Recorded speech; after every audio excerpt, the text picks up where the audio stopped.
What's going on, Junkie Nation? Gorgeous George and Goze are back with another superstar from the sport of mixed martial arts. Today we get to talk to Corey Anderson. He's got a big fight coming up at Bellator 297. Bellator 297 is stacked, folks. It's on June 16th. It's coming up here in about a week from Friday, and you can watch the fights on Showtime, 9 p.m. Eastern, 6 p.m. Pacific. Corey Anderson meets Phil Davis in the featured matchup of the night. Welcome back to Junkie Radio. Corey, how are you? I'm good, fellas. How about yourself? Doing good. We've seen you at Extreme Couture, and then I seen you back with Mark Henry. Is that kind of like your thing now? You kind of like to get looks, in different spots? That's what your camp is like, or was there a certain reason, we saw you a little bit more often out here in Vegas?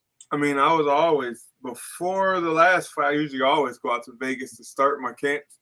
At the beginning of camp, go out there, shock the body, get different looks, and see where we at, see what we need to come back to the drawing board and work on. And then I kind of got comfortable and saying, I don't need to do that no more. Especially when I was in the UFC, I used to go to the PI. But, it was like after the last fight, like I said, the biggest thing, I just need to work harder. That was the only thing I took away from it.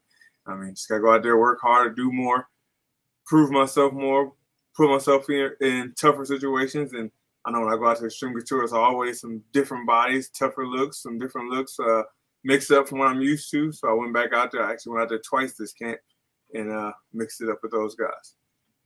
I'm just curious, how is it getting rounds with Strickland? What's that like? He seems like a different character than others, where he really just wants to go almost like it's a real fight.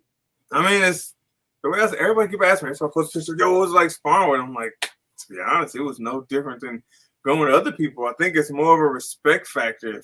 If you show him that you kind of scared of him or you timid, I think those are the ones where he pretty go wild and crazy on people and throw crazy strikes. I mean, he's punching kind of hard, but it's nothing crazy. It's not wild. It's not like, oh my God, what is this guy doing? I'm gonna mess around and get hurt. You just gotta be prepared. And I knew it was a possibility we would go there, but it never got there. To be honest, the person there that was sparred of crazies like that was Max Grisham or whatever. But other than that, all of them was pretty controlled, but Grisham was the only one that threw anything that was kind of, where did that come from? Why would you do that right now? We only sparring. Did you get any rounds with Ngannou since he came back? No. From when I was in the UFC, and I think it was the Johnny Walker fight I went out there. It was all the big guys, and since I was like a bigger 205, I guess they say, it was me. I can't remember the guy's name. He was a PFL heavyweight champ. He fights over there now. Another heavyweight, Roy Nelson, and then they tried to get me to go my last round on Ngannou. I did the other three, and that last round I was like, nope. Like, I'm going back to the 205. Like, come on, man, you need your cardio on your speed. Like, I'm cool. Nope, I'm cool. I'll stay where I'm at. I'm not going to accidentally get hit and get put to sleep in front of all these people. I'm good. So I've seen him when I was out there. I've seen him at Dewey Cooper's gym, talk to him there, but I'll stay away from sparring for now. That almost sounded like when Red's dad tried to defend Red after Devo knocked out Red, and he goes, "You want some too, old man?" And he goes, "No." That's exactly what I was doing when they say, "Hey, Corey, we need you for 4 rounds." I said, "No." That was the exact tone. Nope. I'm out of here.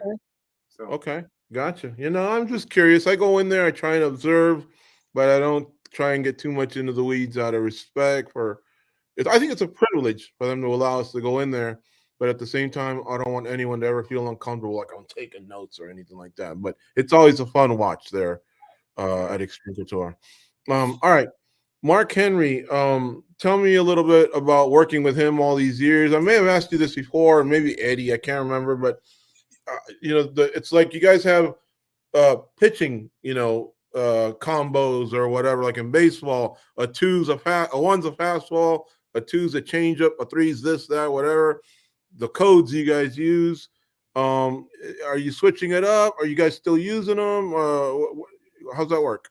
We always use codes, but we just mix up meetings, especially if somebody, say I had a fight where we did one combo over and over and over and over, and it kept landing. Well, it doesn't take much to go back and watch and hear coach say a certain thing. Okay, every time he says this, he's throwing this.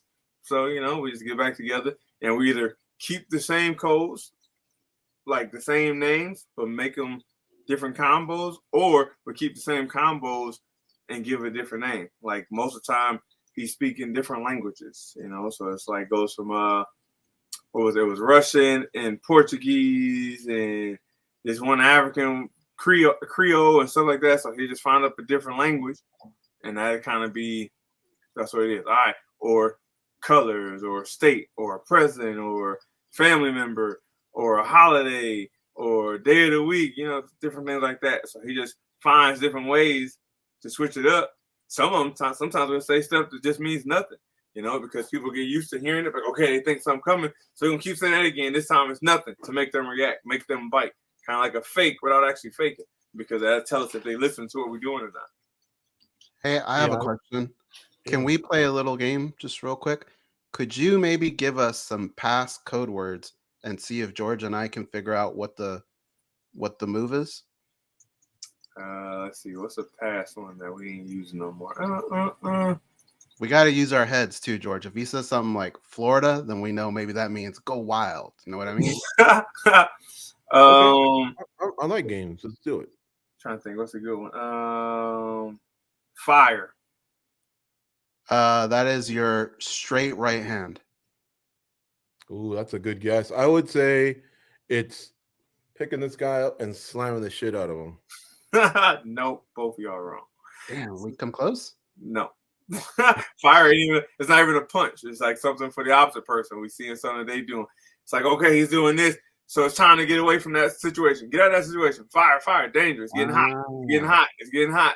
You're gonna throw it. You're gonna throw it again. Fire. Without saying, watch the right, watch the left kick, watch this. So that's kind of how Mark thinks. It's like always like family members, dog. You know what I mean? Stuff like that. Like, what? You think what is dog? It's just, you just never know. But he has a method to everything. I like it. You being from Chicago and Obama being from Chicago, you said presidents. Was Obama ever a code? I don't think that was. I don't think we ever did Obama. Because he's kind of cool and collected, so I thought maybe that meant stay cool, stay collected. Like we had one Muhammad Ali, but that was pretty simple. I was just like, be like Ali. He wanted you to float like a butterfly and then sting like a bee. Exactly. Just move. Remember, just relax. So it's more like relax. Because Ali always fought so relaxed, so calm. He never was like timid. Like whenever you get tight, Ali. Like, okay, loosen up. All right, here we go. All right. Just what's he like? What's he like in between rounds? I don't know that we always get to listen in, but how would you rate Coach Henry in between rounds and the work you've done? And can you give us an example of an adjustment that has worked out in between rounds? Yeah, I mean, it depends on how the fight's going. My biggest one I remember mostly was a Tom Lawler fight at UFC. Was at 197? 198. I can't remember. That's when Conor McGregor and Nate Diaz fought. But I remember that one. He hit me with a check hook in the first round within like the first 35 seconds, 45 seconds. He'd go check hook and slip his head to one spot. Check hook and move his head to one spot. And it was like on the Ultimate Fighter, I fought a guy who was southpaw, who was just saying he would throw the wild hooks and he always put his head to the same spot. And what he would say on the show, like when he was working with me, was, know what I'm saying? Because this is when I was fighting a teammate, so he couldn't actually say, like, oh, this guy moves his head this way. So when he throw his head that way, throw a punch.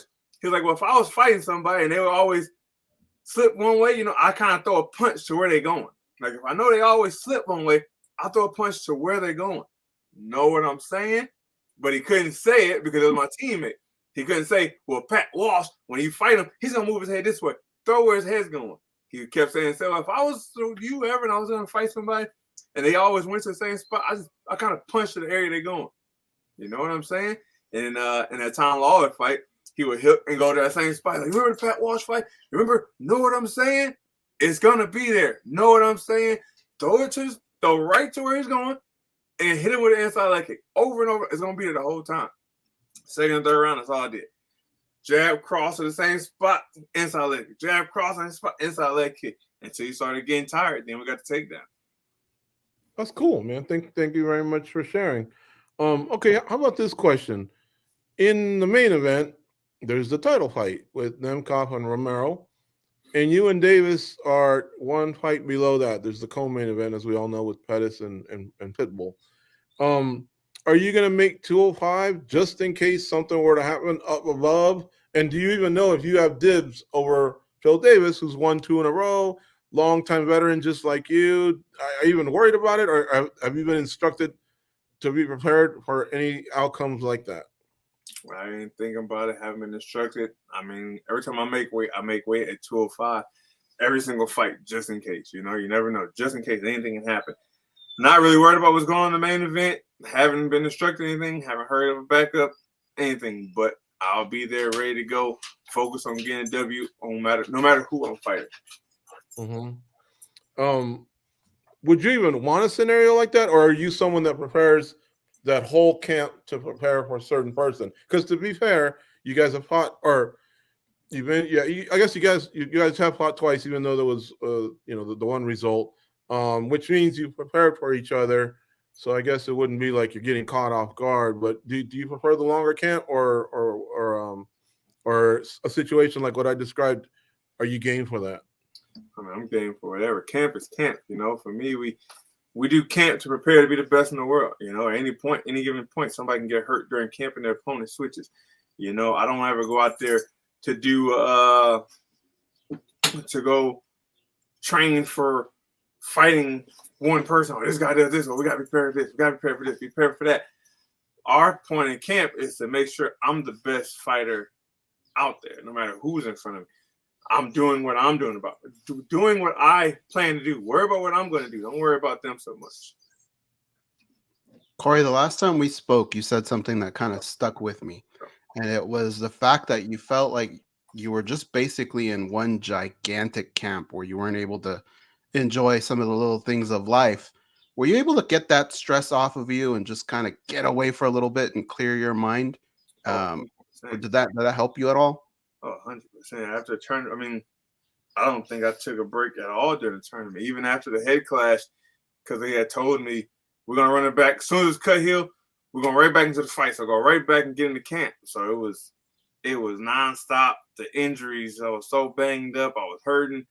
Still no family time. Still no vacations. None of that. And when it was all over, said and done, I remember the fight was November. I don't think my first day back into the gym was midway through January. Also took a role on coaching college wrestling. So I just went to the gym with those guys. I went on vacation for a little bit, did a hunting trip, came back, went to the college, dedicated my time to those kids. Any questions they had, stayed there, worked with them, watched those guys work together. But I was just so banged up. I had to just take at least till January. I think January 3rd or January 4th was the first day I actually worked out and let all the injuries heal up. Other than that, I was just coaching on the road, instructing kids, writing workouts, helping them with meal plans, stuff like that. But the time off was definitely much needed. To add to that, the fact that it's Phil Davis, a fresh matchup, does that kind of almost reinvigorate you and just kind of take you out of a different mind frame? I mean, it's all the same to me. Every fight is a fight, you know. As I go out there prepared for it to be a dog fight or easy fight, a quick fight, a long fight, whatever it is. My mindset is going to be a fight, regardless who it is, when it is, where it is. We're just going to go out there. We're going to fight. When you sit back and think about the fight itself, I'm sure in your head you have a couple scenarios of how you see it playing out and how you see it ending. I know you can't give away your strategy or any of that, but can you maybe share one of these endings that you see in your head for this fight? Same way I always plan, dominate. You know, I never go out looking for a finish. I never look to go out looking for a submission. I don't look for a knockout punch. I don't look for a head kick. I just go out there and plan to dominate. And if I do that like I did previously in Bellator before the last fight, it just so happened the finish comes. You know, I just got to go out there and do what I do in the gym, and just go balls to the wall the whole time. Can't worry about the next move. Can't worry about the next round. Can't worry about what he's going to do next. I just got to go out there and stick to the game plan. Just dominate from start to finish. Did you watch the last fight yet? My last fight, I watched it before I was back to the hotel. I watched it quite a few times. Is there anything that just jumps out at you that goes, okay, that I could have done that better? Like, are you a hard critic of yourself, or are you able to turn the page right away? I'm a perfectionist. I was telling my wife the other day, was talking, like, I asked her, what do you think my biggest flaw is? And the biggest thing for me is I don't think it's a flaw, but at the same time it is. I expect so much of myself, no matter what. No matter what. I don't like shortcomings. I mean, every time I lose, like I take it like a grain of salt and I wear it on my face like it didn't bother me. But every loss, every mistake, it all eats me up. And the last one was the worst one. That one, I don't know, to be honest. I don't know if it was more the injuries or more the heartache from that loss, the fact that I lost to a decision. I can handle a finish, I mean, I don't want to. It's more like, okay, I got caught. If I can avoid, keep my right hand up, I won't get knocked out the time. Or if I got caught with a submission, if I get my arm back, it's like something you can learn from a submission. Like, what did I do wrong to get caught in that submission, to get knocked out in this? As for losing a decision, other than that Shogun fight, with everybody that say I won, my main thing is I'll never be outworked. Never in my career. No one will ever outwork me. If you ever see me in the gym with a little, nobody can keep up with my pace. And that was just in my head going into the fight. And then the way I lost, the fact that I lost by a decision, and I was watching, just studying, seeing like, how did I get outworked? What did I do wrong? And there was just so much I did wrong. And it goes back to, like I posted, I just got to work harder. Can you tell us one thing, that you can reveal that went wrong, or that you'd like to fix that for either next time in this fight or next time against the champ? I mean, it all went into camp. It wasn't.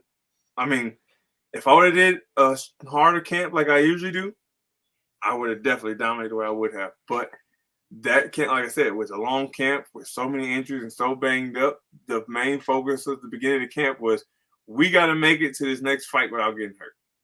So in training, I wasn't going, like, I was still pushing hard, but I wasn't pushing like, usually when I push, like, I break people. I don't ever hurt anybody in practice. I've never hurt a partner, but I break people just from the pace I push, because I can transition from wrestling to punching, back and forth, kicks, up and down, takedowns. If I fail takedown, go again, just going 100 miles per hour. It's risking injuries and stuff, but I usually can do that with no problem, and guys get tired. As for the last camp, it was, instead of getting guys in, like I said, I didn't go to Vegas. I got comfortable. Instead of calling people like David Branch and those vets I used to spar with that give me that work to make me push, I just did my camp with like lower level amateurs that I knew I can beat up, no problem. It didn't risk getting hurt. Like, I can just go out here. If I work where we work all the time and just make it where I can't do it wrong, I don't think I can lose this fight, instead of just pushing harder and pushing myself. And then on top of that, with mitts, like I said, I had so many injuries. Instead of hitting mitts at all camp, we hit noodles the whole entire camp, because I didn't want to throw a punch too hard and mess my shoulder up, or turn too hard, trying to hit the pad super hard and mess my back up. So everything was just like on noodles. We did combos on noodles, just making sure the combos was set. Everything was fast. But instead, I didn't get into that gritty Corey Anderson camp, which is what pulls the dog out of me in those fights, to where I can just adapt and throw combos and throw power and just progress forward. My takedowns would have been a lot more if I was actually doing blast doubles 75 to 50 of practice and just making sure I'm running my feet. I did none of that the whole camp. So it wasn't so much of what I could have did better in the fight. It was more of what I should have did through the camp. Gotcha, man. All right. Well, thank you for sharing, and thank you for spending some time with us today on Junkie Radio. Always a pleasure. I hope you have a safe camp, safe weight cut, and a great performance coming up on the 16th against Phil Davis. Thank you for the time, Corey. Thank you guys for having me.